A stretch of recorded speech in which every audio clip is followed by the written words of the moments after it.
الرحيم تبارك الذي بيده الملك وهو على كل شيء قدير الذي خلق الموت والحياة ليبلوكم أيكم أحسن عملا وهو العزيز الغفور الذي خلق 7 سماوات طباقا ما ترى في خلق الرحمن من تفاوت فارجع البصر هل ترى من فطور ثم ارجع البصر كرتين ينقلب إليك البصر خاسئا وهو حسير ولقد زينا السماء الدنيا بمصابيح وجعلناها رجوما للشياطين وأعتدنا لهم عذاب السعير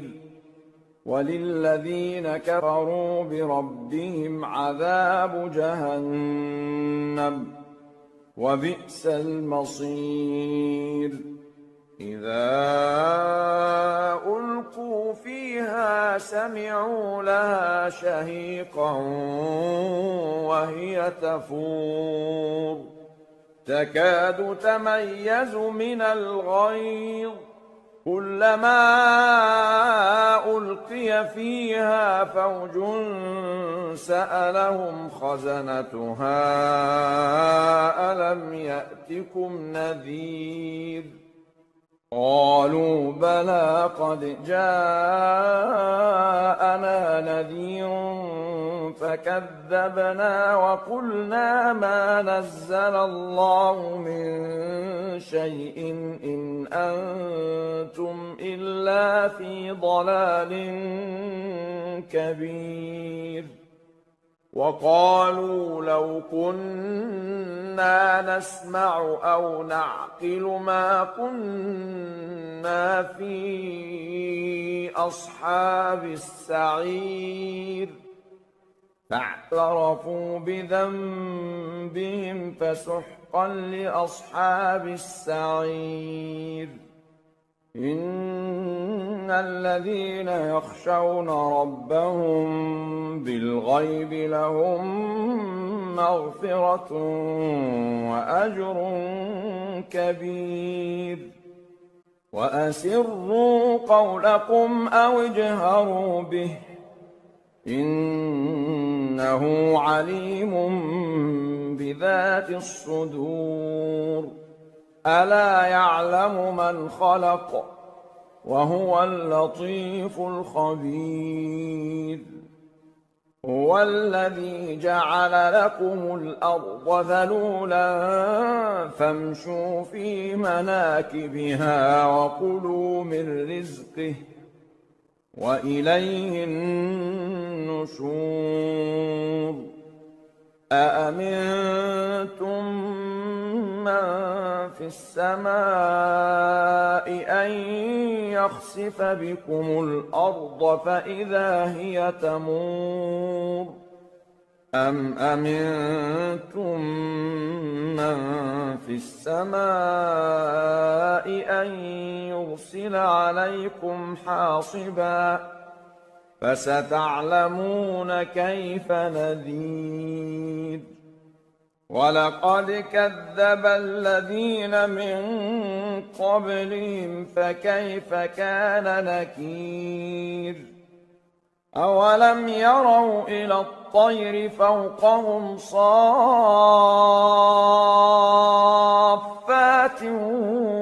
ويقبضن ما يمسكهن إلا الرحمن إنه بكل شيء بصير أمن هذا الذي هو جند لكم ينصركم من دون الرحمن إن الكافرون إلا في غرور أمن هذا الذي يرزقكم إن أمسك رزقه بل لجوا في عتو ونفور أفمن يمشي مكبا على وجهه أهدى أمن يمشي سويا على صراط مستقيم قل هو الذي أنشأكم وجعل لكم السمع والأبصار والأفئدة قليلا ما تشكرون قل هو الذي ذرأكم في الأرض وإليه تحشرون ويقولون متى هذا الوعد إن كنتم صادقين قل إنما العلم عند الله وإنما أنا نذير مبين فلما رأوه زلفة سيئت وجوه الذين كفروا وقيل هذا الذي كنتم به تدعون قل أرأيتم إن أهلكني الله ومن معي أو رحمنا فمن يجير الكافرين من عذاب أليم قل هو الرحمن آمنا به وعليه توكلنا فستعلمون من هو في ضلال مبين قل أرأيتم إن أصبح ماؤكم غورا فمن يأتيكم بماء